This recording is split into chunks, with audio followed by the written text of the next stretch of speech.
तहरीक इंसाफ गैर कानूनी तौर पर डी चौक पहुंची थी। अवाम रोजाना शहर बंद करने के तमाशे नहीं देख सकते हैं। हुकूमत का रिएक्शन कानूनी था।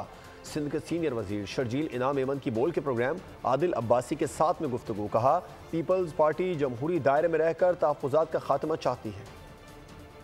मैं समझता हूँ कि जो डी चौक पे पीटीआई पहुंची वो गैर कानूनी तौर पे पहुंची। अवाम रोजाना ये तमाशे नहीं देख सकती कि रोजाना सड़कें बंद की जाएं, शहर बंद किए जाएं। डेफिनेटली पीपल्स पार्टी की कोशिश कर रही है कि जी अपनी नाराजगियां पहुंचाएं और जमहूरी दायरे में रख के हम अपनी कंप्लेंट भी पहुंचा दें। अगर उस पर कोई कमेटी बनी है जो बातचीत करेगी वो भी अच्छी बात है, कोई बुरी बात नहीं है। दो रियलिटीज हैं। एक रियलिटी ये है कि जिन हाथों की बात की गई है उन हाथों ने 10 साल पहले इस्लामाबाद में पार्लियामान का जंगला गिराया था। सैकड़ों पर इस्लामाबाद पुलिस के एहलकारों की हड्डियां तोड़ी थी। किसी ने रियासत के खिलाफ बंदूक उठाई है, उसके खिलाफ एक्शन होगा। 10 साल पहले भी मुझे याद है धरने में एक दिन जिस दिन कुछ पुलिस एक्शन हुआ तो अगले दिन इनके जो कायदीन थे वो इस्लामाबाद के अस्पतालों में लाशें तलाश करते फिर रहे थे। ये अजीब बात है कि वो जमात जो डोनट की दुकानों में कैमरे लगा सकती है उसके पास इतने बड़े एक्शन की कोई वीडियो मौजूद नहीं है।